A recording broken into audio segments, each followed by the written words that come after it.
আসসালামু আলাইকুম ওয়া রাহমাতুল্লাহি ওয়া বারাকাতুহু বিসমিল্লাহি ওয়াল হামদুলিল্লাহি ওয়াস সালাতু ওয়াস সালামু আলা রাসূলিল্লাহ ওয়া আলা আলিহি ওয়া আসহাবিহি ওয়া মান ওয়ালা ওয়া বা'দ ফাকাদ ক্বালা আল্লাহু তাআলা ফিত তানসীলিল আজিজ ওয়া ফুরকানিহিল কদীম আউযু বিল্লাহি মিনাশ শাইতানির রাজীম বিসমিল্লাহির রহমানির রহিম ওয়া ক্বালা রাব্বুকুম উদউনি আস্তাজিব লাকুম সাদাকাল্লাহুল আযীম وقال رسول الله صلى الله عليه وسلم الدعاء هو العبادة أو كما قال عليه الصلاة والتسليم সুপ্রিয় দর্শক শ্রোতা কাছে দূরে বিশ্ব জুড়ে যে যেখান থেকে আমাদেরকে দেখছেন আপনাদের সকলকে আন্তরিক প্রীতি শুভেচ্ছা ও স্বাগত জানিয়ে শুরু করছি আপনাদের প্রিয় চ্যানেল বাংলা ভিশনের সাপ্তাহিক আয়োজন আপনাদের প্রিয় অনুষ্ঠান প্রাত্যহিক জীবনে ইসলাম জিজ্ঞাসা ও জবাব। আর বরাবরের মতো আপনাদের সাথে রয়েছে আমি নাজির মাহমুদ। দর্শক, আপনিও চাইলে আমাদের অনুষ্ঠানে সরাসরি অংশগ্রহণ করতে পারেন। সেজন্য আমাদের স্কলে যে নাম্বারগুলো আছে সেখানে আপনাকে ফোন করতে হবে। দর্শক, আপনারা অবগত আছেন যে প্রতি বৃহস্পতিবার ঠিক এই সময় আমরা আপনাদের সামনে উপস্থিত হই, সমসাময়িক গুরুত্বপূর্ণ অথবা জীবন ঘনিষ্ঠ কোনো বিষয় নিয়ে আলোচনা করি এবং আপনাদের প্রশ্নের জবাব দিয়ে থাকি। আজও আমরা তেমন একটি গুরুত্বপূর্ণ বিষয় নিয়ে আলোচনা করব, সেটা হলো দোয়ার গুরুত্ব ফজিলত। আমরা যে দোয়া করি আল্লাহ রাব্বুল আলামিনের কাছে, এটার অনেক বড় ফজিলত রয়েছে। আর বলা হয়েছে আদ-দুআউ সিলাহুল মুমিন, দোয়া হলো মুসলমানের মুমিনের অস্ত্র। আদ-দুআউ মুখুল ইবাদাহ, দোয়া হলো ইবাদতের মগজ। এভাবে বহু হাদিস রয়েছে এবং কোরআনের আয়াত রয়েছে। আল্লাহ বলছেন ওয়াকালা রাব্বুকুম, তোমাদের রব বলেছেন উদউনি আস্তাজিব লাকুম, আমাকে দোয়া, আমার কাছে চাও, আমাকে ডাকো, আমি তোমাদের ডাকে সাড়া দেবো। এই জন্য আপনি যে অবস্থায় যেখান থেকে আল্লাহকে ডাক দিবেন, আল্লাহ আপনার সে ডাকে সাড়া দিবেন, এটা আল্লাহর ওয়াদা। আমরা এই বিষয় নিয়ে আলোচনা করব। এই বিষয়ের উপর আলোচনার জন্য দেশের বরেণ্য দুজন ইসলামী চিন্তাবিদ আমাদের স্টুডিওতে উপস্থিত হয়েছেন। চলুন তাদের সাথে পরিচিত হয়ে। আমার পাশে রয়েছেন বিশিষ্ট ইসলামী চিন্তাবিদ, শিক্ষাবিদ, গবেষক এবং মিডিয়া ব্যক্তিত্ব হযরত মাওলানা ডক্টর মোহাম্মদ হায়দার আলী আকুন, খতিব বাইতুল মামুর জামে মসজিদ, বকশীবাজার, ঢাকা। আসসালামু আলাইকুম ওয়া রাহমাতুল্লাহ। আসসালামু ওয়া রাহমাতুল্লাহি ওয়া বারাকাতুহু। আমাদের সাথে আরও রয়েছেন বিশিষ্ট ইসলামী চিন্তাবিদ, নন্দিত মুফাসসির কোরআন, মুফতি, মিডিয়া ব্যক্তিত্ব হযরত মাওলানা আবু মোহাম্মদ রহমানী, ইমাম ও খতিব, মসজিদ বাক্কাতুল মুকাররম, কলাবাগান, ঢাকা। আসসালামু আলাইকুম ওয়া রাহমাতুল্লাহি ওয়া বারাকাতুহু। ওয়ালাইকুম আসসালাম ওয়া রাহমাতুল্লাহি ওয়া বারাকাতুহু। জি, কেমন আছেন আপনারা? আলহামদুলিল্লাহ। আমি প্রথমে ডক্টর হায়দার আলী আকুন আপনার কাছে আসছি। এই দোয়ার যে গুরুত্ব এবং ফজিলত কোরআন এবং হাদিসে বলা হয়েছে, বিশাল গুরুত্ব এবং ফজিলত রয়েছে, অথচ আমরা দোয়া থেকে দিন দিন দূরে সরে যাচ্ছি। অথচ দোয়া একটা ইবাদা, এটা স্বতন্ত্র একটা ইবাদা আমরা, এবং এই ইবাদাটা এত যে এটা আনুষ্ঠানিকতার দরকার নেই, যে কোনো সময় যে কোনো অবস্থাতেই আপনি দোয়া করতে পারেন। বিষয়টা যদি আপনি একটু বলতেন। আলহামদুলিল্লাহ ওয়াসসালাতু ওয়াসসালামু আলা রাসূলিল্লাহ। ধন্যবাদ আপনাকে এত গুরুত্বপূর্ণ বিষয়ে আলোচনার জন্য, আমাকে সুযোগ দেওয়ার জন্য। মূলত দোয়া এটি আমাদের মুসলিম সমাজে একটি পরিচিত একটি শব্দ, একটি পরিভাষা। আমরা সকলেই জানি যে কোনো কিছু চাওয়াকে আমরা এখানে দোয়া বলি, যদিও দোয়ার ভিন্ন ভিন্ন অর্থ আছে। দোয়া মানে কখনো কাউকে আহ্বান করা, কোনো সাহায্যের জন্য প্রার্থনা করা, বিভিন্ন অর্থে আসে। আমরা এখানে সর্বতভাবে দোয়াকে মূলত কোনো কিছু চাওয়া বা আবেদন করা, আল্লাহ রাব্বুল আলামিনের কাছে কিছু চাওয়া, এটাকে আমরা দোয়া মনে বুঝে থাকি। মূলত যে হাদিসটি আপনি মাত্র উপস্থাপনায় বললেন যে হুয়াল আদ-দুআ হুয়াল ইবাদাহ, দোয়াটাই হচ্ছে ইবাদত। এখানে রাসূল পাক সাল্লাল্লাহু আলাইহি ওয়াসাল্লাম খুব তাকিদ দিয়েই মূলত বলেছেন আদ-দুআ হুয়াল ইবাদাহ, এটাই একটি ইবাদত। কারণ হচ্ছে যে দোয়ার মধ্যে তিনটি গুরুত্বপূর্ণ বিষয় রয়েছে। একটি হচ্ছে এখানে আল্লাহ তাআলার একত্ববাদ, তাওহীদ স্বীকার করা এবং তার বরত্বকে মেনে নেওয়া। দ্বিতীয়ত আল্লাহ রাব্বুল আলামিনের কাছে নিজের অস্তিত্বকে বিলীন করে দিয়ে তার কাছে সাহায্য প্রার্থনা করা এবং ইস্তেগফার বা ক্ষমা প্রার্থনা করা।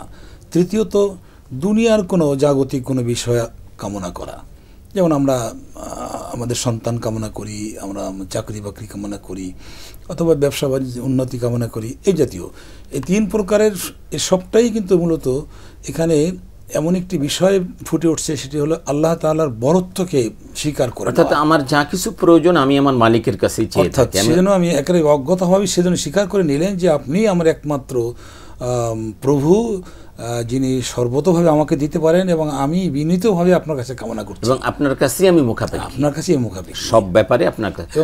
আমরা মূলত নামাজের মধ্যে সে কথাটাই বলি, ইয়াকা না'বুদু ওয়া ইয়াকা নাস্তাইন। আল্লাহ, আমরা আপনারই ইবাদত করি এবং আপনারই কাছে সাহায্য প্রার্থনা করি। যে আপনার কাছে আমি আসবো, আবু মোহাম্মদ রহমান, আপনার কাছে আসছিলাম যে আসলে দোয়ার গুরুত্ব এবং ফজিলত, এটা আমরা আসলে আমাদের জীবনে সাংঘাতিক রকম একটা প্রভাব রয়েছে।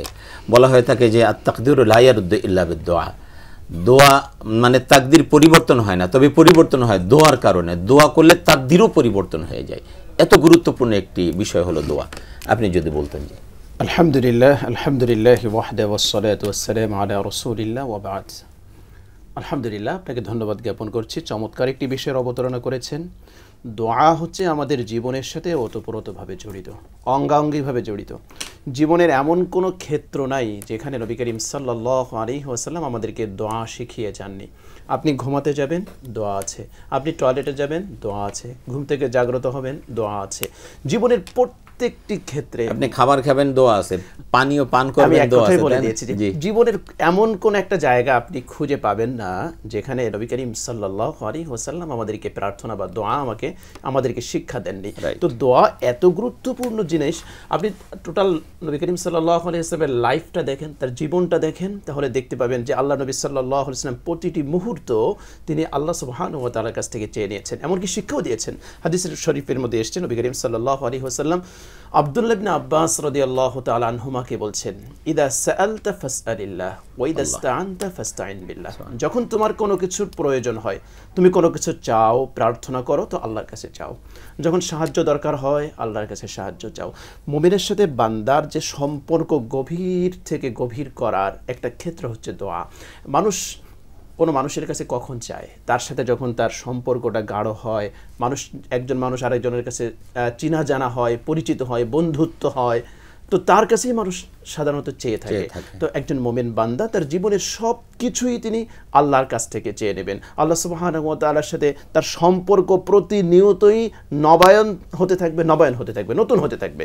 একজন মানুষ যখন তার সব কিছু আল্লাহর কাছ থেকে চেয়ে নেওয়া শিখবে, তখন কি হবে? তার কোনো বিপদ, তার কোনো মুসিবত, তার কোনো আনন্দ, তার কোনো বেদনা, তো প্রতিটি মুহূর্তে তাকে সব কিছুই যেন সে আল্লাহর কাছে সঁপে দেয়, আল্লাহর কাছ থেকে চেয়ে নেয়। আল্লাহ সুবহানাহু ওয়া তাআলা এটিই চান। কোরআনে কারীমের মধ্যে আল্লাহ পাক এটি বলেছেন, উদউনি আস্তাজিব লাকুম। বান্দা, আমাকে ডাকো, আমি তোমার ডাকে সাড়া দিব। একটা ফোন নিয়ে আসবো। দর্শক, আসসালামু আলাইকুম। ওয়ালাইকুম আসসালাম। জি, কে বলছেন? আমার নাম আরম মাসুদুল্লাহ, আমি গ্রিন রোড থেকে বলছি। জি, আপনার প্রশ্ন। আমার প্রশ্ন হচ্ছে যে বিবাহিত নারী মাকে সন্তুষ্ট করা জরুরি না স্বামীকে? এটা হচ্ছে এমন যে তার ভাইকে কিছু করতে হবে হেল্প, সেই জন্য মাকে সন্তুষ্ট করতে হবে, সেই ক্ষেত্রে আমি বলছি। জি, আপনি আমাদের সাথে থাকুন। আপনি শুনেছেন গ্রিন রোড থেকে আমাদের এক ভাই প্রশ্ন করেছেন যে তিনি তার মাকে বেশি সন্তুষ্ট করবেন নাকি স্বামীকে সন্তুষ্ট? আচ্ছা, আমি যদি ও ভাইকে প্রশ্ন করি, ভাই আপনার কাছে কি আপনার ডান চোখটা বেশি প্রিয় নাকি বাম চোখটা বেশি প্রিয়, তো আপনি কি অ্যান্সার করবেন বলেন তো? দুটোই আসলে আমার কাছে জরুরি। একদিকে আমার মা, আর একদিকে হচ্ছে আমার স্বামী, হাজবেন্ড। দুজনই আমাদের কাছে শ্রদ্ধার পাত্র। তবে মাকে মায়ের জায়গায় রাখবেন আর স্বামীকে স্বামীর জায়গায় রাখতে হবে। একটাকে আরেকটার সাথে সাংঘর্ষিক পর্যায়ে নিয়ে আসার কোনো সুযোগ নেই। আমি মাকে শ্রদ্ধা দিব, মার প্রতি আমার যে রেসপেক্ট সেটা সে জায়গায় থাকবে, মায়ের জায়গায় থাকবে। প্রত্যেকের জায়গায় যার হক তাকে আমি দিব। যদি মায়ের হক মাকে দেই আর স্বামীর হক স্বামীকে দেই, তাহলে আমার মনে হয় এই জায়গায় একটাকে আরেকটার বিপরীতে দাঁড়িয়ে একটা ঝগড়া, একটা ফাসাদ সৃষ্টি করার কোনো সুযোগ নেই। আরেকটা বিষয় হলো যে মায়ের হক যদি মাকে দেয়, এতে স্বামীর অসন্তুষ্ট হওয়ার কোনো কারণ নেই। আবার স্বামীকে যদি তার যতটুকু হক এটা যদি স্ত্রী দেয়, এটাও মায়ের অসন্তুষ্ট কোনো কারণ নেই। এই জায়গাটা আমাদের ক্লিয়ার থাকতে হবে। তারপরও যদি সাংঘর্ষিক দেখা দেয়, সেক্ষেত্রে অবশ্যই মাকে প্রাধান্য দিবে, অবশ্যই মাকে প্রাধান্য দিবে। তবে স্বামীর হকটাও অনেক বেশি, সেটাও ইয়ে করবে, দেখবে যে সেটা কোনোভাবে ক্ষুণ্ণ না হয়, সেই জায়গাটাও অবশ্যই তাকে দেখতে হবে। যে আলোচনা আমরা ছিলাম, আমি আপনার কাছে আসবো। আমি ডক্টর হায়দারী রাতুন আপনার কাছে আসছি। আমাদের দেশের কিছু মানুষ বা অনেক জায়গায় দেখা যায় যে আল্লাহ পাক বলছেন যে তোমার যা কিছু দরকার আমার কাছে চাও। বিশ্বনবী সাল্লাল্লাহু আলাইহি সাল্লাম বলেন যে তোমার যদি জুতোর ফিতে ছিঁড়ে যায়, জুতোর ফিতা মানে খুব নগণ্য একটা বিষয়, তাও তুমি আল্লাহর কাছে চাও। মানে এমন বলেছে যে তুমি প্রত্যেক, অর্থাৎ আল্লাহ চান যে মানুষ সবসময় যেন আমার কাছে ধর্ণা দেয়। এটা আল্লাহর কাছে খুব প্রিয়, যে মানুষ যে কোনো বিষয়ে আমার কাছে ধর্ণা দিক, আমার কাছে চাক, এটা আল্লাহ খুব পছন্দ করেন। কিন্তু মানুষ আসলে এটা বুঝে না, মানুষ মাঝে মাঝে গতি হারিয়ে ফেলে। তাই কেউ কেউ আমরা দেখা যায় যে আমাদের এই সাবকন্টিনেন্টে সাধারণত এটা দেখা যায় যে মাজারে যে যাচ্ছে, মাজারে একজন শুয়ে আছে, একজন অনলাইন আল্লাহর ওলি, নিঃসন্দেহে আল্লাহর ওলি, আমরা মনে করি অনেক বড় আল্লাহর ওলি। তিনি কখনো বলেন নাই যে আমার কাছে তোমরা চাইবে বা আমার কবরে এসে তোমরা। এখন মানুষ এটাকে এমন করে নিয়েছে কবরের কাছে যে যাচ্ছে বা এই ধরনের অন্য কোনো কিছু। এটা আপনি কিভাবে বলবেন যে আসলে এটা যে গুরুত্বপূর্ণ বিষয় মূলত আমাদের দেশের প্রেক্ষাপটে এই কথাগুলো বলা যায়, কারণ আমরা অনেকগুলো এই জাতীয় অনাচারে জড়িয়ে পড়েছি। মূলত দোয়ার বিষয়টি এটি এতই আল্লাহ তাআলার সাথে সংশ্লিষ্ট যে আল্লাহ রাব্বুল আলামিন তিরমিজি শরীফে যে হাদিসটি বর্ণিত হয়েছে, ইন্নাহু মান লাম ইয়াসআলিল্লাহ ইয়াগদাব আলাইহি, যে ব্যক্তি আল্লাহর কাছে চাবে না আল্লাহ তার প্রতি নাখোশ হয়ে যাবেন, রাগান্বিত হবেন। উজিবু দাওয়াতে দাঈ ইজা দাআনি, যখন কোনো দোয়াকারী আমার কাছে কোনো দোয়া করে, কোনো প্রার্থনা করে, আমি সেটাকে গ্রহণ করি, তার জবাব দেই, তাকে সাড়া দেই। অন্য হাদিসে এসেছে বান্দা যখন দোয়া করে ওয়া আনা মাহু ইজা দাআনি, বান্দা যখন আমার দোয়া করে তখন আমি তার কাছেই থাকি, খুবই কাছে। তো সেক্ষেত্রে মানুষের তো দোয়া ঘুরে ফিরে এই মহান রবের থেকে অন্য কোথাও যাওয়া উচিত নয়, এবং পাওয়ার তোর সুযোগ নেই কোনো, যে অমুকের কাছে কিছু পাওয়া যাবে। যাকে আমরা শ্রদ্ধা করে গিয়ে তার মাজারে আমরা ভক্তি দিতে যাচ্ছি, তিনিও তো ওই রবকে খুশি করে এই পর্যায়ে এসেছেন। অতএব মূলত ঘুরে ফিরে তার কাছেই যাওয়া উচিত। আমি এখানে আপনার সাথে একটু অ্যাড করে দিতে চাই, সেটি হচ্ছে যে আমরা কবরে যাব কবরওয়ালার জন্য দোয়া করতে। আমি একটা ফোন নিয়ে আপনার এক গুরুত্বপূর্ণ কথা আমি শুনবো, একটা ফোন নিয়ে আসছি। দর্শক আসসালামু আলাইকুম। হ্যালো, ওয়ালাইকুম আসসালাম। জি, কে বলছেন, কোত্থেকে বলছেন? আমি আনম মিজানুর রহমান বলছি, ঢাকা থেকে। জি, আপনার প্রশ্ন। সাহেবের কাছে বিনীতভাবে জানার জন্য আমার জিজ্ঞাসা, ছোটকাল থেকে একটা প্রশ্ন শুনে আসছি, মাসালা শুনে আসছি যে অধীনস্থদের সম্পর্কে জিজ্ঞাসা করা হবে আখিরাতে। জি, এর মানে কি? কে কার অধীনস্থ? ভাড়াটিয়ারা বাড়িওয়ালাদের অধীনস্থ কিনা? জি, আমরা ফোন পেয়েছি ভাই, মিজান ভাই আপনার ফোন পেয়েছি, ইনশাল্লাহ আমরা উত্তর দিব। জি, আপনি বলতেছিলেন যে আমরা যেই জায়গাটায় ছিলাম, যে মোহতারাম চমৎকার বলছিলেন, আমরা কবরের কাছে যাব কবর জিয়ারত করতে। তার অর্থ কি? যিনি কবরে শুয়ে আছেন, মৃত্যুবরণ করেছেন, তার জন্য ক্ষমা প্রার্থনা করতে, তার জন্য দোয়া করতে। কিন্তু অনেক সময় দেখা যায় আমাদের অজ্ঞতা, আমাদের মূর্খতার কারণে আমরা উল্টাটা করি। বরং যিনি যা করা দরকার, আমরা আমাদের ইসলামিক নলেজ, ইসলামিক জ্ঞান না থাকার কারণে তার উল্টা করে আমরা কিন্তু অনেক জায়গায়, অনেক ক্ষেত্রে শিরকে আমরা জড়িয়ে ফেলি। তো আমরা স্পষ্ট বার্তা দিতে চাই যে আমরা কবর জিয়ারত করতে যাব কবরওয়ালার জন্য আল্লাহর কাছে চাই, দোয়া করতে, যে আল্লাহ তুমি এইখানে যিনি মৃত্যুবরণ করেছেন, আমার চাচা হোক, বাবা হোক, মা হোক, বা আমার আপনজন হোক, উস্তাদ হোক, অনেক বড় যেই হোক না কেন, আল্লাহ তুমি তাকে মাফ করে দাও, তার জন্য জান্নাতের উচ্চ মাকাম দান করো, ইত্যাদি ইত্যাদি। আমরা কোনো সময় মৃত ব্যক্তির কাছে কোনো কিছুই আমরা চাইবো না, আমরা চাইবো একমাত্র আল্লাহ সুবহানাহু ওয়া তাআলার কাছে। জি, ধন্যবাদ। আমরা আমাদের আনম মিজানুর রহমান ভাই একটা ফোন করেছেন, আপনি শুনেছেন যে এইটার উনি বলছেন অধীনস্থদের অধিকারের কথা বলা হয়েছে। এটা বিশ্বনবী সাল্লাল্লাহু আলাইহি সাল্লাম কিন্তু ইন্তেকালের আগেই এই কথা বলেছেন, গুরুত্বপূর্ণ হাদিসে আছে, কুল্লুকুম রাইন ওয়া কুল্লুকুম মাসউলুন আন রাইয়াতিহি। এখন এই উনি বলছেন অধীনস্থ কারা, আর এই যে অধীনস্থদের অধিকার, এটা আসলে উনি একটু জানতে চাচ্ছেন যে অধিকারটা কি, এবং ভাড়াটিয়ারা বাড়িওয়ালার অধীনস্থ কিনা, এই বিষয়টা একটু। মূলত উনি যে বিষয়ে চট করে গিয়েছেন, বিষয়টি ওখান থেকে অল্পতেও পরেও বোঝা যাবে। মূল বিষয়টি হচ্ছে, সেটা হচ্ছে যে আমরা প্রত্যেকেই কোনোভাবে কোনো না কোনোভাবে অন্য একজনের দায়িত্বশীল। সেক্ষেত্রে যেমন বাড়িওয়ালাও কিন্তু ভাড়াটিয়ার উপরে দায়িত্বশীল, অর্থাৎ তিনি যে কন্ট্রাক্টে তাকে ভাড়ায় নিলেন, তার যে নাগরিক সুবিধাগুলো তার দেওয়া দরকার, সেগুলোও যেমন তাকে দিতে হবে, ঠিক তেমনিভাবে ভাড়াটিয়াও একদিক থেকে দায়িত্বশীল। তার বাসাটাকে তিনি যে গ্রহণ করছেন, সেক্ষেত্রে তার সাথে যে কন্ট্রাক্ট আছে বাসাটাকে সংরক্ষণ করা, নিয়মিত বেতনাদি ভাড়া এগুলো পরিশোধ করা, এই অর্থে ঘুরে ফিরে। এবং আরেকটা বিষয় আছে যে অসামাজিক বা রাষ্ট্রবিরোধী কোনো কাজ হয় কিনা সেটা দেখারও দায়িত্ব কিন্তু বাড়িওয়ালার। হ্যাঁ আছে দায়িত্বশীলের আছে। এবং সেক্ষেত্রে দায়িত্বশীল বিষয়টি একেবারে বৃহত্তম একটি বিষয়, একেবারে বড় থেকে শুরু করে দেশের বলতে পারেন রাষ্ট্রপ্রধান থেকে শুরু করে একেবারে দেশের একেবারে তৃণমূলে একজন ছোট একজন মানুষ পর্যন্ত সবাই কারো না কারো দায়িত্বশীল প্রত্যেকেই। যেমন স্বামী স্ত্রীর দায়িত্বশীল, স্ত্রী আবার স্বামীর পরিবারের দেখাশোনা দায়িত্বশীল, সন্তানরা ঠিক তেমনিভাবে দায়িত্বশীল, তার আবার পিতামাতা তার সন্তানদের দায়িত্বশীল, রাষ্ট্র তার নাগরিকদের উপর দায়িত্বশীল, এভাবে করে সবাই আমরা মূলত দায়িত্বশীল। তো একই সাথে যে কথাটি আমরা বলতেছিলাম, ভাই আমার এখান থেকে যুক্ত হলেন, সেটি হচ্ছে মূলত দোয়ার এই ক্ষেত্রে মনে রাখতে হবে যে বিষয়টি, সেটা হচ্ছে দোয়াটা যেহেতু এবাদত হওয়ার কারণেই এই এবাদতে অন্য কাউকে শরিক করার কোনো সুযোগ নাই। কিন্তু আমাদের যেটা ব্যত্যয় ঘটছে সেটি হলো আমরা মনে করি আমি দোয়া করছি, আমার দোয়াটা তো কবুল হলো না, আমি এখন চাইলাম যে আমাকে যেন একটা চাকরি দেওয়া হয়, আমি চাকরিটা পেলাম না। কিন্তু সেক্ষেত্রে আচ্ছা, এই যে দোয়া কবুল হলো না, জি, এই যে একটা ধারণা আমাদের মধ্যে আসে, এখানে আসবে, আমি একটা ফোন নিয়ে আসবো। দর্শক আসসালামু আলাইকুম। হ্যালো, আসসালামু আলাইকুম। ওয়ালাইকুম আসসালাম। ভাই কে বলছেন, কোত্থেকে বলছেন? আমি অপু বলছি ঢাকা থেকে। জি, আপনার প্রশ্ন। আমি একটা বিষয়ে জানতে চাচ্ছি, সেটা হলো যে আমরা এই যে অনেক প্রজেক্টের কাজ করি, তা সেই ক্ষেত্রে দেখা যাচ্ছে যে ওইখানে যদি কোনো ডিমান্ড থাকে কাজ নেওয়ার ক্ষেত্রে, বাট আমার দেওয়ার ইচ্ছা নাই, আমার সবকিছুই ওকে আছে, তারপরেও যদি এই কাজটা নেওয়ার জন্য এখানে কিছু দেয়া লাগে, তাহলে এই কাজটা কি বৈধ হবে কিনা, ঘুষ হবে কিনা আর কি। হ্যাঁ, জি জি জি জি, আমি বুঝতে পেরেছি, আপনার প্রশ্ন পেয়েছি, আপনি আমাদের সাথে থাকুন, ইনশাল্লাহ জবাব দিব। জি, আপনি যেটা বলছিলেন। জি, মানুষ দোয়া করার পরে যখন দেখে যে তার দোয়াটি তাৎক্ষণিক সময় বা কাঙ্ক্ষিত সময়ে সে সুফল পাচ্ছে না, তখন সে কিন্তু অস্থির হয়ে যায়।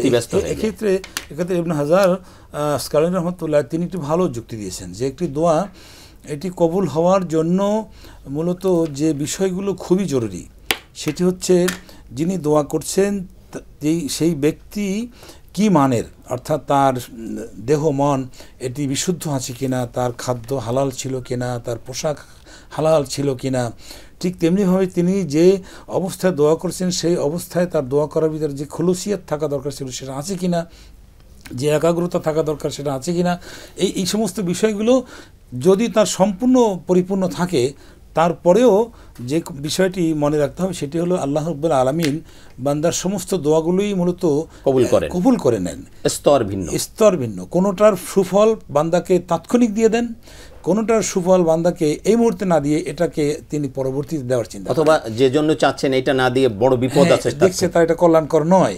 এবং সেক্ষেত্রে দেখা যাবে যে বান্দা যতগুলো দোয়া করলেন এই সমস্ত দোয়াগুলো আল্লাহ তাআলার কাছে এমনভাবে রিজার্ভ থাকবে যে কিয়ামতের দিন যখন এই বান্দাকে জান্নাতে এই দোয়াগুলোর সম্পূর্ণ পুরস্কারগুলো তাকে বুঝিয়ে দিবে, তখন সে বান্দা আফসোস করেই বলবে যে দুনিয়ায় আমার কোনো দোয়াই যদি কবুল না হয়ে সব যদি আখিরাতের জন্য জমা থাকতো তাহলে ভালো হতো। চমৎকার একটি বিষয়। জি, আপনার কাছে আমি আবারও আসবো।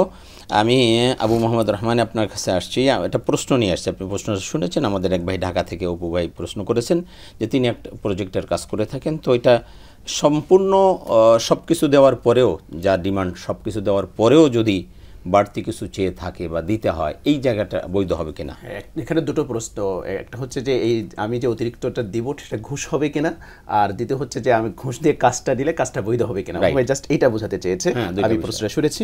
তো প্রথম কথা হচ্ছে যে হ্যাঁ, অবশ্যই সেটা ঘুষ হবে, যে আমি সব কিছু দিলাম, এখন অতিরিক্ত কিছু না দিলে আমার এই কাজটা নিতে পারছি না, এটা তো ঘুষ। নবী করিম সাল্লাল্লাহু আলাইহি ওয়াসাল্লাম ব্যাপারে স্পষ্ট বার্তা দিয়েছেন, আর রশিউল মুরতাশি কিলাহুমা ফিন্নার, ঘুষদাতা ঘুষ গ্রহীতা উভয়ই জাহান্নামী। তবে এখানে একটু ব্যাখ্যা আছে, যদি একেবারে নিরুপায় হয়, মানে বৈধ হক কোনোভাবেই আমি ছাড়াতে পারছি না, আমার বৈধ অধিকার রক্ষা করতে পারছি না, আমার জমি, আমার পেনশনের ক্ষেত্রে আমার পেনশন আমার পাওনা, তারপরে আমাকে দিচ্ছে না। তো এরকম যদি কিছু হয় সেক্ষেত্রে নিরুপায় অবস্থায় ওই জায়গায় কিছু দেওয়ার অবকাশ আছে। এটা এইভাবে বলছেন ফুকাহা কেরাম যে আপনি রাস্তা দিয়ে হাঁটতেছেন, একটা কুকুর ঘেউ ঘেউ করতেছে, কুকুরকে থামানোর জন্য কিছু রুটি দাও। জি, জাস্ট এক্সাম্পলটা ওই ধরনেরই।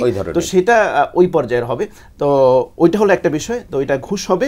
আমাদের উচিত হলো প্রত্যেকের জায়গা থেকে এই জায়গাগুলোতে আমাদের প্রতিবাদ করতে হবে। এই জায়গাগুলো আমাদের সংস্কার করার জন্য আমাদেরকে এগিয়ে আসতে হবে। আমার জবাব কিন্তু আমাকেই দিতে হবে, অন্য কেউ তখন পাশে থাকবে না। সুতরাং আমার জায়গাটা আমাকে ক্লিয়ার করতে হবে, আমি নিজে যেন কোনোভাবে অন্যের সাথে জড়িয়ে না যাই সেই বিষয়টা আমাদেরকে চেষ্টা করতে হবে। আমার আরেকটা ফোন নেব। যে দর্শক, আসসালামু আলাইকুম।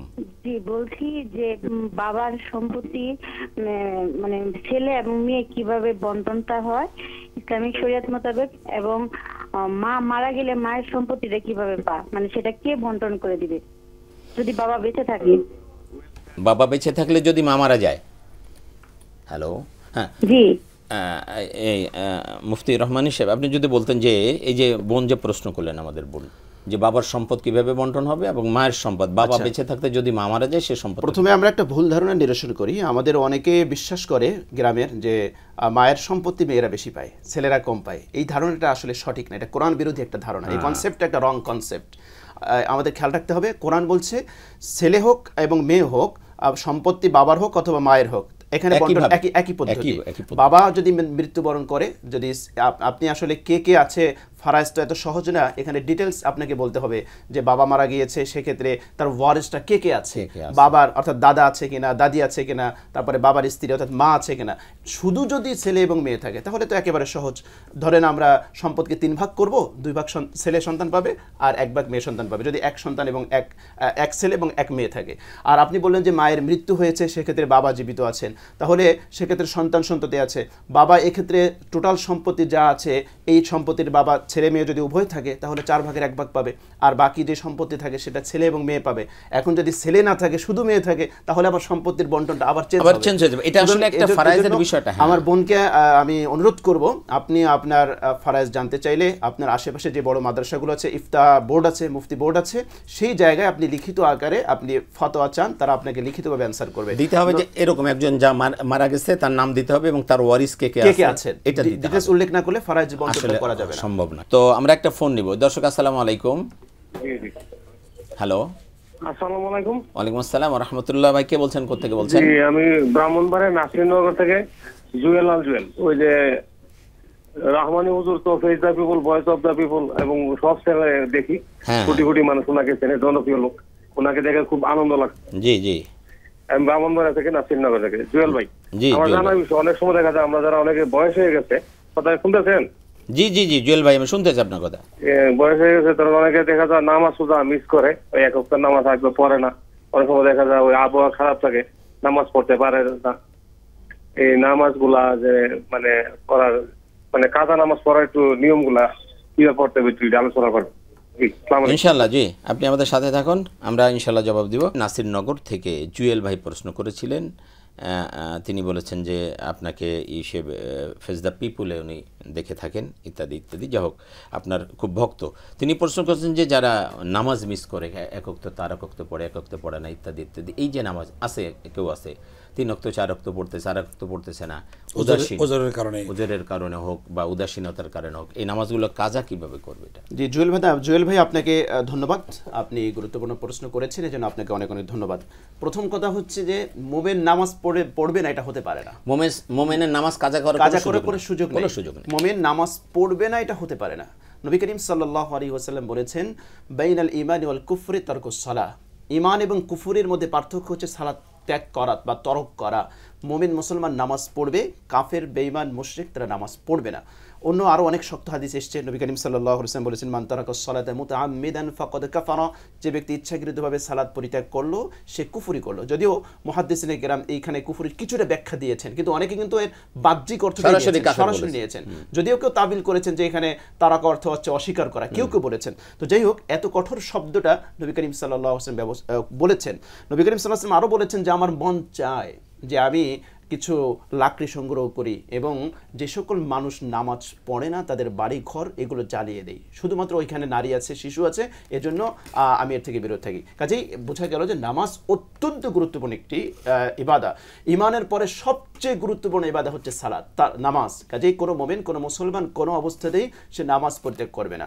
এরপরেও যদি কোনো কারণে নামাজ কেউ পরিত্যাগ করে ফেলে বা কাজা করে ফেলে, তাহলে সেই কাজা নামাজটাকে আদায় করতে হবে। অনেকে বলে যে কাজা নামাজ আদায় করতে হবে না। সহিহ বুখারীর হাদিসের মধ্যে এসেছে, দাইনুল্লাহি আহাক্কু আন ইউকদা, এই নামাজ কাজা করা সে আল্লাহর হক নষ্ট করেছে এবং আল্লাহর হকটা আদায় করা হচ্ছে সবচেয়ে বেশি উপযুক্ত বা যুক্তিযুক্ত। আমি শুনবো, এটা একটা ফোন নিয়ে আসবো। দর্শক আসসালামু আলাইকুম। হ্যালো, আসসালামু আলাইকুম। ওয়ালাইকুম আসসালাম। বোন কে বলছেন, কোথা থেকে বলছেন? জি, আমি মিরপুর থেকে রূপা বলছিলাম। আপনার প্রশ্ন? আমার প্রশ্ন হুজুর আপনাদের কাছে হলো যে একটা মেয়ের বিয়ে হয়েছে, দীর্ঘদিন সংসার করার পরে তার ওই হাজবেন্ডের সাথে তার ডিভোর্স হয়ে গেছে। ডিভোর্স হওয়ার 10 দিন পরেই তার অন্য এক জায়গায় বিয়ে হয়েছে। বিয়ে হওয়ার পরে এখন আমার প্রশ্নটা যে তার ওই বিবাহটা কি মানে জি আমি বুঝতে পেরেছি, এই বিবাহটা বৈধ হলো কিনা, বৈধ হইল কিনা। জি জি জি জি খুবই গুরুত্বপূর্ণ ইদানিং এরকম দেখা যাচ্ছে। আপনি আমাদের সাথে থাকুন বোন, আপনার প্রশ্নের জবাব আমরা দিব, অত্যন্ত গুরুত্বপূর্ণ। জি, আগেরটা শেষ করে এরপর বোনের প্রশ্নের জবাব দিচ্ছি। তো নামাজ যদি কখনো কাজা হয়ে যায় তাহলে সে নামাজ কাজা আদায় করতে হবে। সে আদায় করতে থাকবে। যদি এরকম হয় আদায় করতে মারা যায়, তারপরে ফিদিয়ার বিষয় আছে, তারপরে আশা করা যাবে যে আল্লাহ পাক মাফ করবেন। বাট আপনি 40 বছরের নামাজ কাজা করছেন, 10 বছরে কাজা করছেন, আর এখন নতুন করে নামাজ পড়েছেন, পিছনে সব কিছুই মাফ হয়ে যাবে, এটা একটা অযৌক্তিক কথা, এটা সম্ভব না। কাজেই আমরা এভাবে আদায় করব যে আমাদের জীবনে যে যত নামাজ কাজা হয়েছে, এখানে প্রত্যেকটা ফরজ নামাজ নির্দিষ্ট করে নিয়ত করাটা জরুরি। সেজন্য সহজ একটা পন্থা ফোকায়ে কেরাম বাদ দিয়ে দিয়েছেন। আপনি যখন নামাজ কাজা আদায় করবেন, ধরুন আপনি ফজরের নামাজটা কাজা আদায় করছেন, আপনি এভাবে নিয়ত করবেন যে আমার জীবনে যত ফজরের নামাজ কাজা আছে তার প্রথমটা আদায় করছি। এরপরে জোহরেরটা আদায় করার সময় একই কথা বলবেন। তো যখন প্রথমটা হয়ে যাবে, দ্বিতীয়টা প্রথমের এই জায়গায় রিপ্লেসমেন্ট হবে। এভাবে আপনি নামাজগুলো কাজা আদায় করতে থাকবেন যতক্ষণ না পর্যন্ত আপনার মন সায় দেয় যে আপনার আর কাজা নামাজ নেই। কাজেই এভাবে আমরা অবশ্যই নামাজ কাজা আদায় করব। আর করতে এরপরে যদি দুই এক ওয়াক্ত মিস্টেক হয়ে যায়, আদায় করতে না পারি, আশা করা যায় আল্লাহ পাক আল্লাহর কাছে ক্ষমা চাবেন। আরেকটা হলো যে আমি নামাজ আদায় করি নিয়মিতই করে, হঠাৎ করে আমার 2 ওয়াক্ত নামাজ কাজা গেছে, এটা কিভাবে করতে হবে? আচ্ছা, 2 ওয়াক্ত নামাজ যদি কাজা যায়, ধরুন একজন নিয়মিত নামাজ আদায়কারী, সালাত আদায়কারী, তার 2 ওয়াক্ত নামাজ আদায় কাজা হয়ে গেলে সে পরবর্তী ওয়াক্ত আসার আগেই এই 2 ওয়াক্ত নামাজ কাজা করে তারপরে পরবর্তী ওয়াক্ত নামাজ আদায় করবে। এটা হচ্ছে স্বাভাবিক নিয়ম। যদি এমন হয় যে এখন এই কাজা নামাজ আদায় করতে গেলে আমার ওয়াক্তিয়া নামাজটাও কাজা হয়ে যাবে, তাহলে সেক্ষেত্রে ওয়াক্তিয়া নামাজ আদায় করবে এবং পরবর্তীতে এই কাজা নামাজ দুটো এটা আদায় করে নেবে। আর তাছাড়া স্বাভাবিক অবস্থায় এই 2 ওয়াক্ত নামাজ আগে কাজা করবে। যদি এরকম হয় যে আসরের নামাজ কাজা হয়ে গেছে, এখন মসজিদে ঢুকে দেখে মাগরিবে দাঁড়িয়ে গেছে, এখন মাগরিবের জামাতে সে শরীক হবে নাকি আসরেরটা পড়ে নেবে আগে? এখানে মাগরিবের নামাজ আগে পড়বে, কারণ এখানে সাহেবে তারতিবের একটা বিষয় আছে যেটা, এবং জামাত যেহেতু পাচ্ছে, যে এখানে সাহেবে তারতিবের একটা বিষয় আছে যে জীবনে যদি 5 ওয়াক্ত বা 6 ওয়াক্ত নামাজের বেশি কাজা না থাকে, তার যদি একটা ভিন্ন বিধান আছে, সেটা হলো যে আগে কাজা নামাজ আদায় করে তারপরে আপনার পরবর্তী ওয়াক্তে নামাজ আদায় করবে। আমি ওইটাই বলছিলাম যে আমার নামাজ কাজা হয় না সাধারণত, বাট এখানে মাগরিবের নামাজ আদায় করবেন তারপরে কাজাটা আদায় করবেন। তো এই জায়গাটা যদি সিচুয়েশন এরকম হয়, তাহলে আগে আদা নামাজটা আদায় করবে, তারপরে পরবর্তীতে কাজা আদায় করবে। আর দ্বিতীয় বোন যেটা বলেছেন যে ডিভোর্স হওয়ার মাত্র 10 দিনের মাথায় বিয়ে হয়েছে, তার মানে ইদ্যতের মধ্যেই বিবাহ হয়েছে, তো এই বিয়েটা একদম সহি হয় নাই, বিলকুল সহি হয় নাই। তালাকপ্রাপ্তা মহিলা যদি স্বামী থেকে তার বিচ্ছেদ হয়ে যায়, কমপক্ষে তাকে 3 মাস বা 3 মিন্স আমরা যেটাকে বলি, 3 মিন্স, এই 3 পিরিয়ড তাকে ইদ্যত অবশ্যই পালন করতে হবে, তারপরে অন্যত্র বিবাহ বন্ধনে আবদ্ধ হবে। নতুবা এই বিয়েটা বৈধ হয় নাই। আমার বোনকে অনুরোধ করব, এই বোন যদি আমাদের এই আলোচনা শুনে থাকেন, অবশ্যই তিনি এই বিবাহটা বিচ্ছেদ করবেন, অথবা তিনি পৌঁছে দেবেন। এই যে বোন প্রশ্ন করছেন তিনি তাকে পৌঁছে দেবেন, এটা বৈধ হয় না, এই বিবাহটা বৈধ হয় নাই, অবশ্যই এই বিবাহটা বিচ্ছেদ করে, এবং বিবাহ বৈধ না হলে সারা জীবন যেটা করবে সেটা ব্যভিচার হয়ে যাবে, ব্যভিচার হবে। বিবাহ বিচ্ছেদ করে ইদ্যত শেষ করে পরবর্তী নতুন করে বিবাহটা নবায়ন করে নেবে, নবায়ন করে নিতে হবে। যেহেতু এখানে বিষয়টি হচ্ছে সে যে স্বামীর সাথে ঘর করতেছিলেন, তার ঔরসজাত কোনো সন্তান তার গর্ভে এসেছে কিনা এটা নিশ্চিত ইন্ডিকেট একটা পরিপূর্ণ নিশ্চিত না হওয়া পর্যন্ত তার অন্যত্র বিবাহ উচিত হয় নাই। তো অন্যত্র বিবাহ বসে সে তো ইদ্যত ভঙ্গ করলেন এবং এই তার সন্তান কি আগের স্বামীর সন্তান তার গর্ভে আছে কিনা সেটা তো শনাক্ত করার সুযোগ। এটা তো একটা আছেই, আর একটা হলো যে এটা হলেও যে শরীয়ত যেটা বলে দিয়েছে তিনটা ইদ্যত পালন করতেই হবে তাকে। যে টোটাল হচ্ছে এই ব্যাপারে বিশ্বের কোনো স্কলারের কোনো দ্বিমত নেই, সব স্কলার একমত যে ইদ্যতের মধ্যে যদি সে বিবাহ বন্ধনে আবদ্ধ হয় তাহলে বাতিল হয়ে যাবে, বাতিল হবে, বিবাহটা বিশুদ্ধ হবে না। সুতরাং এটা খুবই গুরুত্বপূর্ণ, কারণ এর সারা জীবনের একটা ব্যাপার, সারা জীবন হালাল হারামের ব্যাপার। এটার সাথে আপনি হালালভাবে স্বামীর সাথে সংসার করতেছেন নাকি সারা জীবন জেনা করতেছেন, এর সাথে জড়িয়ে যাচ্ছে। সুতরাং এটা অত্যন্ত গুরুত্বপূর্ণ একটি বিষয়। আপনি এটা বোন রূপা, আপনি তাকে যেই কাজটি করেছে অবশ্যই তাকে আপনি বিষয়টা জানিয়ে দেবেন। আমি ডক্টর হায়দার এখন আপনার কাছে আসছি। আমরা দোয়ার যে বিষয়টি বলছিলাম, দোয়ার গুরুত্ব এবং ফজিলত। দোয়ার ফজিলত এরকম, আমরা যদি দেখি যে ইউনুস আলাইহিস সালাম তিনি নদীতে সমুদ্রে পড়ে গেলেন, তো মাছের পেটে চলে গেলেন, রাতের অন্ধকার।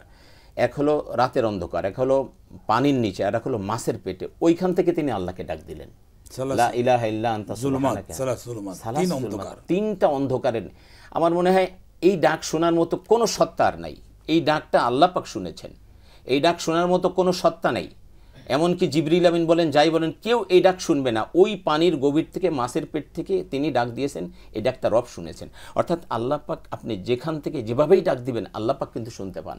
তো এরপরেও কেন আমরা এদিক সেদিক যাই? মোহতারাম, এই জায়গাটা দেখেন, কোরআনের একটা আয়াত আমি একটু উদ্ধৃত করি।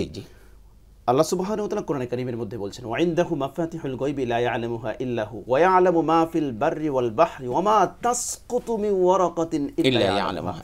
এখানে যদি আমরা বলি, দেখেন আপনি তো বাস্তবতা বললেন যে তিনটা অন্ধকার। অ্যামাজন জঙ্গলও যদি থাকে, অ্যামাজন জঙ্গল, ধরলাম আমরা অ্যামাজন জঙ্গল আছে যেখানে সূর্যের আলো পৌঁছে না, এরকম যদি কোনো জায়গা থেকে, সেই গাছ থেকে যদি একটা বৃক্ষ, সেই বৃক্ষের একটা পাতা যদি ছড়ে পড়ে, আমার রব সেটা জানে। তাহলে এই যে ডাক, আপনি ডাক দিবেন, যেখান থেকে আল্লাহকে ডাকবেন। আমি বলছিলাম আপনি যেখান থেকে যে অবস্থায় আল্লাহকে ডাক দিবেন, এটা অন্য কেউ না শুনলেও আল্লাহ কিন্তু শুনেন। ইউনুস আলাইহিস সালামকে আল্লাহ ঠিকই সেভ করেছেন ওই জায়গা থেকে। আল্লাহ সেভ করেছেন। قد سمع الله قول التي تجادلك في زوجها وتشتكي الى الله। এই আয়াত যে অবতরণের প্রেক্ষাপট, আমাদের আয়েশা রাদিয়াল্লাহু তাআলা আনহা থেকে এই আয়াতের ব্যাখ্যার একটা হাদিস আসছে যে মহিলা রাসূল করিম সাল্লাল্লাহু আলাইহি ওয়াসাল্লামের সাথে এসে ঝগড়া করতেছিলেন, বিতণ্ডা করতেছিলেন জিহারের বিষয় নিয়ে। আম্মাজান বলেন যে এই মহিলা এত আস্তে আস্তে কথা বলছে যে আমি মাত্র বেড়ার ওই পাশে ছিলাম, তখন কিন্তু দেওয়াল ছিল না, ধরেন খেজুর পাতার বেড়া বা একটু অন্তরালে ছিলাম, আমি তার কথাটা ভালোভাবে বুঝতে পারি নাই। কিন্তু আল্লাহ সুবহানাহু ওয়া তাআলা কদ সামি আল্লাহু কাওলাল্লাতী তুজাদিলুকা, সাথে সাথে আল্লাহ সুবহানাহু ওয়া তাআলা ওই মহিলার কথা শ্রবণ করেছেন। জি, এটাই আছে। সুতরাং আমরা যে অবস্থায় থাকি, যেখানে থাকি, যত বিপদে থাকি, আল্লাহকে ডাক দিবেন, আল্লাহ কিন্তু আপনার ডাকে সাড়া দিবেন, সাথে সাথে সাড়া দিবেন। আমরা যেন এই ভুলটা না করি। জি, আপনি যদি বলতেন এই বিষয়ে। জি, অত্যন্ত গুরুত্বপূর্ণ প্রাঞ্জল আলোচনাই করছেন আপনারা। মূলত রাসূল পাক সাল্লাল্লাহু আলাইহি ওয়াসাল্লাম আরেকটি হাদিস তিরমিজি শরীফে বর্ণিত, ইন্না দুআ ইয়ানফু বিমা নাযালা বিমা লাম ইয়ানজাল। জি, এই হাদিসটা শুনবো, আমরা একটা ফোন নিয়ে শুনবো। জি দর্শক, আসসালামু আলাইকুম। হ্যালো, আসসালামু আলাইকুম। ওয়ালাইকুম আসসালাম। আমি কেরানীগঞ্জ থেকে মাহমুদ বলছিলাম। মাহবুব ভাই, আপনার প্রশ্ন। আমি হজে যাব আর কি, আমি, আমার ওয়াইফ, আমার মেয়ে, আমার বড় বোন। জি, বড় বোন। এখন আমার সাথে আমার বাইরের বউ, বাইরের ছেলে। এখন আমি কোনো কারণে যেতে পারছি না, কিন্তু আমার বড় বোন যাবে। আমার এলাকার হুজুর বলতেছে যে আপনি বড় বোন তো যেতে পারবেন, এটা হয় না, এটা মাহারাম লাগবে। এখন তো কোনো কারণে আমার যদি মিস হইতেছে, আমার দেশের কারণে, আমি রাজনীতি করি। জি জি, বুঝতে পেরেছি। আপনি যদি না যেতে পারেন তাহলে কি হবে, এটা আমরা উত্তর দেব। জি, আপনি যদি এই মাহবুব ভাইয়ের প্রশ্নের উত্তর দিয়ে শুরু করতেন। জি, গুরুত্বপূর্ণ। মূলত হজের সফরে তো মাহরাম অবশ্যই একটি বিষয় এখানে, এবং আপনার কেরানীগঞ্জের হুজুর যেটা বলেছেন সেটা ঠিক বলেছেন। ইবাদত কবুলিয়তের ব্যাপার আছে, অতএব কবুলিয়তের জন্য যদি এমনটি ঘটে যায় সেক্ষেত্রে তিনি অবশ্যই বিরত থাকবেন। যখন তার সাথে মাহরাম যাবেন তখনই তিনি হজ যাবেন। তবে একটা বিষয়, উনি বলছেন ওনার ছেলে যাবেন, ওনার ছেলে যাবেন, তাই বলছেন নাকি, না মেয়ে যাবেন? এখানে যদি উনি যাবেন, ওনার মেয়ের কথা বলেছেন। যদি উনি না যে ওনার জায়গায় যদি ওনার ছেলে যান, তাহলে ছেলে যান, এবং ছেলে যদি বালেগ হয় তাহলে ফুফু যেতে পারবে, তাহলে ওনার বড় বোন যেতে পারবে, স্ত্রীও যেতে পারবে, ওনার মেয়েও যেতে পারবে, এবং ওনার বোনও যেতে পারবে। রাইট। কিন্তু আপনি যদি না যান, উনি যদি না যায়, তাহলে ওনার স্ত্রীও যেতে পারবে না, ওনার বোনও যেতে পারবে না। আপনি শুধু আপনার বোন কেন, আপনার মেয়ে, আপনার বোন কেউ যেতে পারবে না যদি মাহরাম না থাকে। এটা হলো মূল কথা, তাই না? এটাই সর্বাধিক গ্রহণযোগ্য মত। তবে দুর্বল একটি মত এমনও আছে যে যদি কেউ কারো সফরে যদি নির্ভরযোগ্য মহিলারা সফর সঙ্গী থাকে সেক্ষেত্রে মহিলারা যেতে পারে।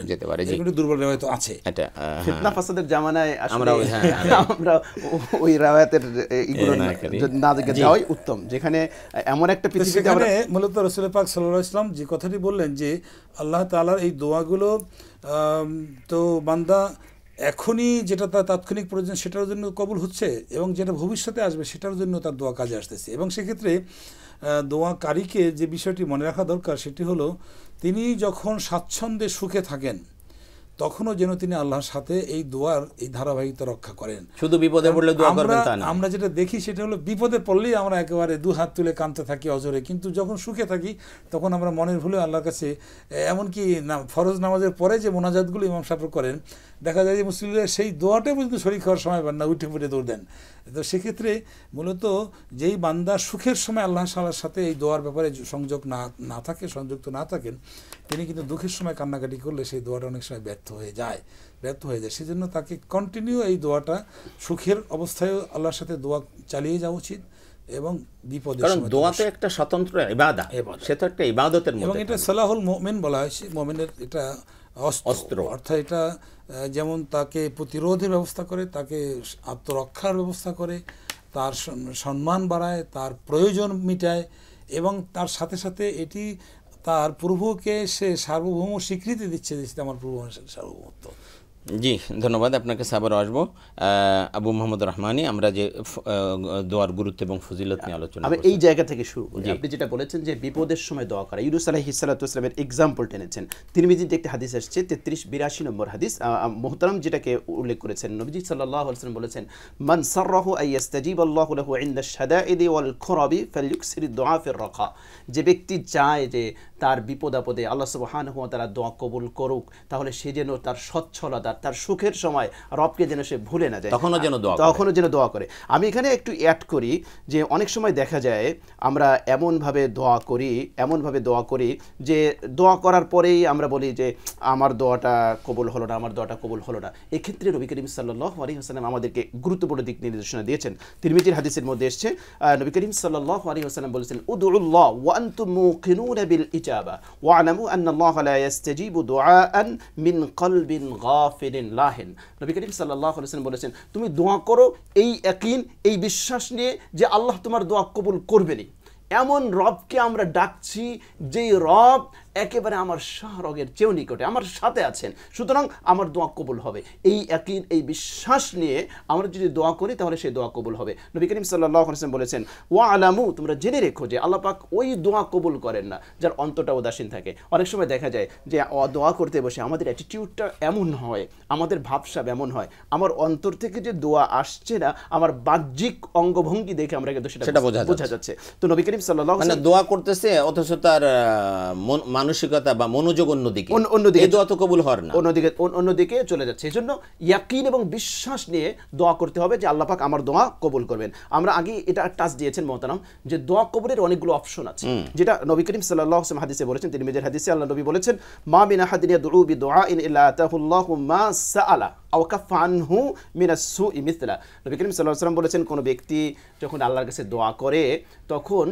আমরা মনে করি অনেকে যে একটু দোয়া করে আল্লাহ আমার দোয়া কবুল করলো না, মুমিনের দোয়া বিফল যাবে না। আপনি বিশ্বাস রাখেন, আপনি ইয়াকিন রাখেন আল্লাহর প্রতি, আপনার দোয়া বিশ্বাস বিফলে যাবে না।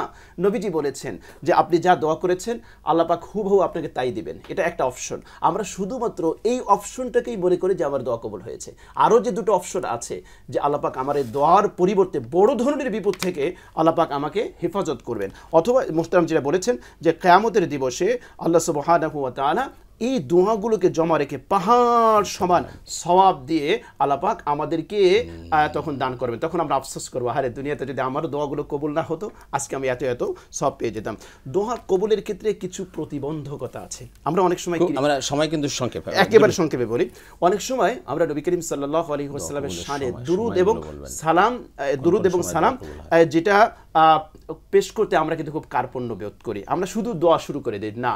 নবী করিম সাল্লাল্লাহু আলাইহি ওয়াসাল্লাম কি বলেছেন? তিরমিজির হাদিসে এসেছে, ইন্নাদ দুআ মাওকুফুন বাইনাস সামাই ওয়াল আরদি লা ইয়াসউদু মিনহু শাইউন হাত্তা তুসাল্লি আলা নবিয়িকা সাল্লাল্লাহু আলাইহি ওয়াসাল্লাম। নবী করিম সাল্লাল্লাহু আলাইহি ওয়াসাল্লামের উপরে দরুদ না পড়া পর্যন্ত আমাদের দোয়াটা আসমান এবং জমিনের মাঝে ঝুলন্ত অবস্থায় থাকে। এজন্য দোয়া যখন আমরা শুরু করব, আল্লাহর প্রশংসা দিয়ে, হামদ দিয়ে, আলহামদুলিল্লাহ দিয়ে শুরু করব, এবং নবী করিম সাল্লাল্লাহু আলাইহি ওয়াসাল্লামের শানে শুরুতেও আমরা দোয়া পাঠ করব, শেষেও আমরা দোয়া পাঠ করব। তাহলে আশা করা যায় আমাদের দোয়া বিফলে যাবে না ইনশাআল্লাহ। ডক্টর হায়দার আলী, এখন আপনার কাছে আসছি যে দোয়া কবুলের বিশেষ বিশেষ কিছু সময় আছে, যদিও যে কোনো সময় দোয়া করেন সেটা কবুল হবে, কিন্তু বিশেষ কিছু সময় আছে, যেমন ফরজ নামাজের পরে, বৃষ্টির সময়, আজান ইকামতের মাঝখানে। আপনি যদি একটু সংক্ষেপে বলতেন। খুব ভালো বলেছেন। হাদিসে রাসূল পাক সাল্লাল্লাহু আলাইহি ওয়াসাল্লাম বলছেন যে এটি হচ্ছে ফরজ নামাজের পরে, কাবলা বাদা সালাতুল ফারাইদ, বাদা দুবুরুস সালাতিল মাকতুবা, এবং ফি জাওফিল লাইল, এবং যেই দোয়াটি গভীর রাতে হয়, অর্থাৎ তাহাজ্জুদ বা কিয়ামুল লাইলের সময়, এগুলো এবং অন্যান্য যে কোনো সময়, অর্থাৎ বান্দা নিজেই অনুভব করতে পারবেন যে আমি এখন আমার অন্তরের যে অবস্থাটা, আল্লাহর প্রতি এত আনুগত্য আমার মধ্যে রয়েছে যে এই সময় দোয়া করলে কবুল হবে, ঠিক তখনই দোয়াটা মূলত কবুল হয়। এবং দোয়া কবুলের ক্ষেত্রে বান্দার যদি এই দোয়া ক্ষেত্রে তার অন্তরটা বিগলিত হয় এবং তার চোখে যদি একটু পানি চলে আসে, তাহলে সেটা আরও কবুলিয়তের একটি গুরুত্বপূর্ণ আলামত বহন করে। এগুলো মোটামুটি। আর দ্বিতীয় সাথে সাথে যে বিষয়টি দোয়া কবুলিয়তের জন্য, সেটি হচ্ছে কোনো দান সদকা করে তারপরে সেই দোয়াটা করলে সেই দোয়াটা আরও গ্রহণযোগ্য। জি, আপনাদের উভয়কে অনেক অনেক ধন্যবাদ। অনেক গুরুত্বপূর্ণ কথা বলেছেন। আমাদের হাতে একদম সময় নাই, আমরা শেষ করতে হচ্ছে, অনুষ্ঠানের শেষ দিকে চলে এসেছি। প্রিয় দর্শক, আমরা জীবনে খুব গুরুত্বপূর্ণ একটি বিষয় নিয়ে আলোচনা করলাম যে আমাদের দোয়া সবসময় আমাদেরকে দোয়া করতে হবে, সুখে থাকেন অথবা কষ্টে থাকেন, আপনি অসুস্থ আছেন বা সুস্থ আছেন, সব অবস্থায় আল্লাহর কাছে দোয়া করা। যত বেশি দোয়া করবেন আল্লাহ পাক তত বেশি দুনিয়া এবং আখিরাতের কল্যাণে আপনাকে ভূষিত করবেন। আপনি মনে করছেন যে আমার দোয়া কবুল হচ্ছে না, না, আসলে দোয়া কবুল হচ্ছে, কিয়ামতের ময়দানে আপনি পাবেন। তখন আপনি আফসোস করবেন যে দুনিয়াতে যদি আমার কোনো দোয়া কবুল না হতো, সব যদি আল্লাহ আখিরাতের জন্য রেখে দিতেন তাহলে বেশি ভালো হতো। এই জন্য আমরা দোয়া থেকে কখনো দূরে থাকবো না, বেশি বেশি আমরা দোয়া করতে থাকবো।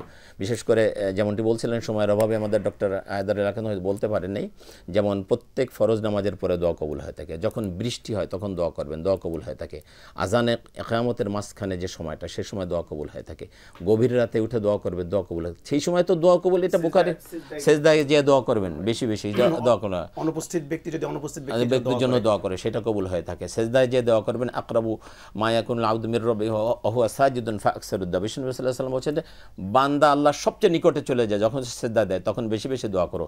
ফরজ নামাজের মধ্যে না, নফল নামাজের মধ্যে তখন বেশি বেশি দোয়া করবেন। এইভাবে বিভিন্ন সময় দোয়া করবেন, এই দোয়াগুলো আল্লাহ অবশ্যই কবুল করে নেবেন। আমরা সবার জন্য দোয়া করি, আপনারাও আমাদের জন্য দোয়া করবেন। আপনাদের ইহকালীন পরকালীন কল্যাণ কামনা করে আগামী অনুষ্ঠান দেখার সাদর আমন্ত্রণ জানিয়ে আজকের মতো বিদায় নিচ্ছি। আল্লাহ হাফেজ। আসসালামু আলাইকুম ওয়া রাহমাতুল্লাহি ওয়া বারাকাতুহু।